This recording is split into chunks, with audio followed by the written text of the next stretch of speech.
નમસ્કાર મિત્રો, આજના વિડીયોની અંદર ધોરણ 10 વિષય ગુજરાતી પ્રશ્ન બેંક અને તેના સોલ્યુશન વિશે આજના વિડીયોમાં માહિતી મેળવવાના છીએ.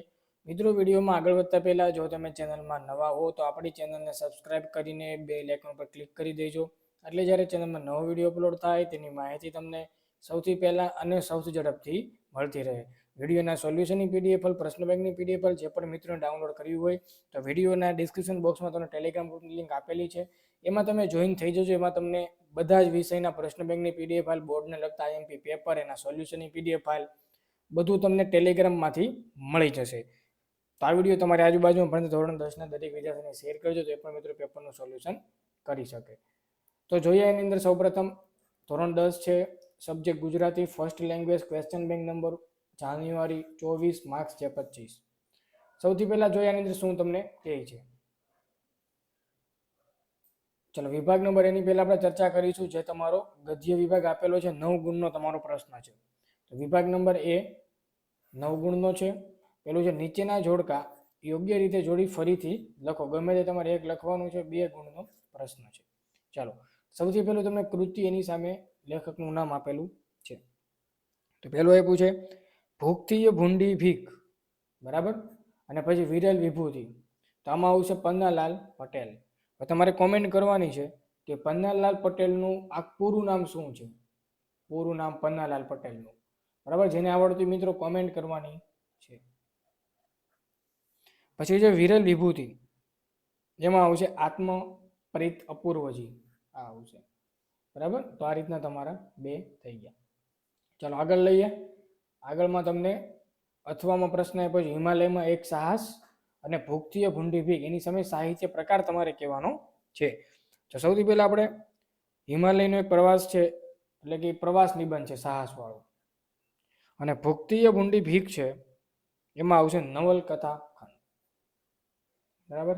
તો આ રીતનું તમારું આવશે. આગળ લઈએ કે ભાઈ કૃતિ અને એની સામે પાત્ર આપેલું છે. અહીંયા તમારું પાત્ર અને ઉક્તિ આપેલી છે, તો એ તમારે એમાંથી કોઈ પણ તમારા વર્ગ શીર્ષક આપે એ તમારે લખવાનું થશે. અને પછી હિમાલયમાં એક સાહસ અને ભૂખથી ભૂંડી ભીખ, તો આપણને ખબર છે પન્નાલાલ પટેલ છે, તો એમાં માનવીની ભવાઈ આવશે. અને હિમાલયમાં એક સાહસમાં પણ તમારે આમાંથી લખવાનો આવશે. તો આ રીતનો તમારે જોડકા ટાઈપનો પ્રશ્ન 2 માર્ક્સનો હતો. સંપૂર્ણ પીડીએફ માટે ટેલિગ્રામમાં જોઈન થઈ જાય, એમાં તમને પીડીએફ ફાઇલ મળી જશે. ચાલો, આગળનો પ્રશ્ન આપણે લઈશું, બ નંબરનો. નીચે આપેલા પ્રશ્નોના એક વાક્યમાં ઉત્તર લખો. ગમે તે તમારે 2 લખવાના છે. 2 ગુણનો આ પ્રશ્ન છે. ઓકે, ચાલો પહેલો સવાલ આપણે લેશું કે ભાઈ દુષ્કાળમાં ધરતી પર શાનો વરસાદ વરસી રહ્યો હતો. પહેલો સવાલ તમને આપેલો છે. બીજો સવાલ સુંદરજી શેઠ દુષ્કાળનું કારણ શું માનતા હતા. ત્રીજો આપ્યો છે સદાવ્રતમાં અનાજ લેવા કોણ કોણ ઊભા હતા. પછી પન્નાલાલ પટેલને સાહિત્ય માટેનો કયો સર્વોચ્ચ પુરસ્કાર એનાયત થયેલો છે. શ્રીમદ રાજચંદ્રની બુદ્ધિ અને સ્મરણ શક્તિ કેવી હતી. પછી શ્રીમદ રાજચંદ્રને નાની ઉંમરે કયું જ્ઞાન પ્રાપ્ત થઈ ગયું હતું. પછી એ શ્રીમદે સ્ત્રીઓના ઉત્થાન માટે કયું પુસ્તક લખેલું. પછી ત્યાર પછીનો સવાલ આપ્યો છે તમને કે સત્તાવધાની શક્તિ એટલે શું થાય. પછી પહાડોનો શિખર શું ચળકી રહ્યું હતું. હિમાલયમાં એક સાહસ કૃતિના સર્જક ખોભણોમાં સાથી છેતરાઈ. આમાંથી તમારે 2 લખવાના આવશે. 10 માંથી કોઈ પણ તમારે 2 આવશે. પીડીએફ માટે ટેલિગ્રામમાં લિંક આપી છે, તો અવશ્ય ટેલિગ્રામ ગ્રુપમાં જોઈન થઈ જજો. ચાલો, આગળનો પ્રશ્ન આપ્યો છે મિત્રો ક નંબરનો. નીચે આપેલા પ્રશ્નોના 3-4 વાક્યમાં ઉત્તર લખો. ગમે તે તમારે એક લખવાનો છે. 2 ગુણનો પ્રશ્ન છે. 3-4 વાક્યમાં કોઈ પણ એક. તો કે 52 બગડવા એમ કાળું શા માટે કહે છે. પછી કાળું ધર્માદુ લેવા શા માટે તૈયાર થાય છે. શ્રીમદ રાજચંદ્રએ બાળકોને આધ્યાત્મિક જ્ઞાન કેવી રીતે પીરસ્યું. પછી લેખક અને તેમની ટુકડીએ હિમનદી ઓળંગવા માટે શા પ્રયાસ કર્યા, પાઠને આધારે જણાવો. પછી જવાહરલાલ નહેરુની ઈચ્છા શા માટે અધૂરી રહી ગઈ હતી. આની પણ તમારી પીડીએફ જોતી હોય તો ટેલિગ્રામમાં જોઈન થઈ જજો, એમાંથી તમને પીડીએફ ફાઇલ મળી જશે.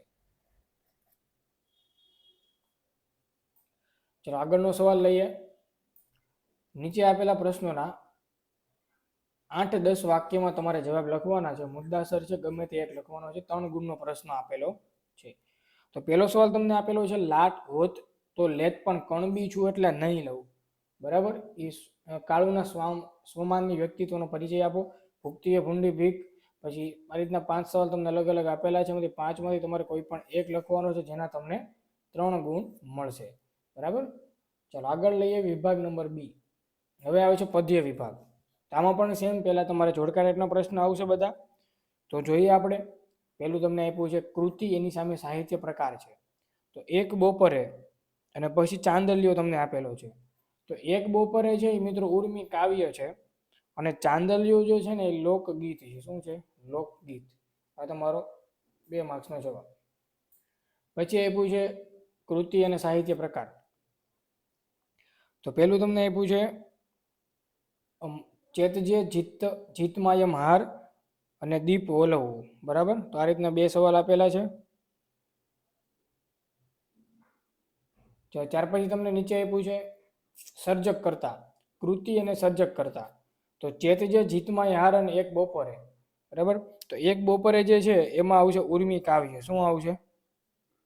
એટલે કે લેખકનું નામ એમાં આવશે રાવજી પટેલ. એક બપોરે એમાં આવશે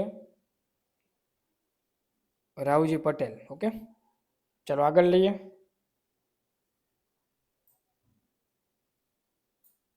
આમાં પણ તમને કૃતિની સામે સર્જન કરતા આપેલા છે, અને કૃતિ કયા સંગ્રહમાંથી લેવાય એ તમને આપેલો છે. ઓકે, ચાલો આગળનો સવાલ 2 નંબરનો છે. નીચે આપેલા પ્રશ્નોના એક વાક્યમાં ઉત્તર તમારે લખવાના છે.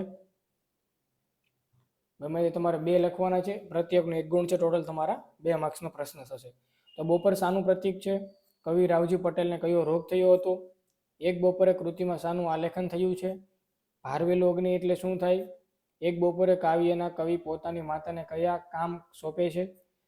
ચાંદલિયો કાવ્યમાં જેઠની તુલના કોની સાથે કરવામાં આવી છે? કાવ્ય નાયિકાનો પતિ કેવી પાઘડી પહેરે છે? ચાંદલિયો કૃતિમાં નાયિકાએ કયા કયા સ્વજનોની વાત કરી છે? તો આ રીતના તમને અલગ અલગ સવાલ આપેલ એનો જવાબ તમારે લખવાનો છે. પછી ક નંબરમાં 3-4 વાક્યમાં એમાં તમારે કોઈ પણ એક આવશે. પછી આમાં એમાંથી 8-10 વાક્યમાં લખવાનો 3 માર્ક્સનો પ્રશ્ન, એમાંથી પણ તમારે એક આવશે, બરાબર. વિભાગ સી ની વાત કરીશું. એમાંથી તમારે કોઈ પણ એક લખવાનો છે. વાક્યનો અલંકાર. વર્ષા તમારી રાહ જુએ છે. કામિની કોકિલી કેલી ગુંજરતા. હું વર્ણાનુપ્રાસ થશે, કેમ કે ક ક બધામાં આવે છે. ક અહીંયા ક તે વર્ણાનુપ્રાસ થશે. ઓકે, ચાલો આગળ છે નીચેની પંક્તિનો છંદ ઓળખાવો. તો એ તમારે છંદ 1 માર્ક્સનો કહેવાનો છે. પછી તમારે છંદનું બંધારણ તમારે કહેવાનું છે, બરાબર. મંદાક્રાંતા, તો આ રીતના છેલ્લે આ રીતનું આવે, બરાબર. ચાલો વિભાગ ડીમાં તમારે અર્થગ્રહણ અને લેખન 4 માર્ક્સનો પ્રશ્ન છે. તો તમારે ત્રીજા ભાગમાં મિત્રો સંક્ષેપ કરી યોગ્ય શીર્ષક તમારે આપવાનું છે. 4 ગુણનો પ્રશ્ન તમને આપેલો છે. આને ટોટલ 5 આપેલા છે. 5માંથી તમારા વર્ગ શિક્ષક તમને આમાંથી કોઈ પણ એક આપશે ને તમારે 1/3 કરવાનું છે. પીડીએફ માટે ટેલિગ્રામમાં નીચે ડિસ્ક્રિપ્શનમાં ટેલિગ્રામની લિંક આપે તો અવશ્ય તમે જોઈન થઈ જજો. તો મિત્રો આ તો ધોરણ 10ના વિદ્યાર્થીઓનું ગુજરાતી પ્રશ્ન બેંક એના સોલ્યુશન વિશે વાત. વિડીયો ગમે તો વિડીયો લાઇક કરજો, શેર કરજો, ચેનલને સબસ્ક્રાઇબ કરજો. મળીશું નવો વિડીયો. બધાને good bye, good luck, thank you.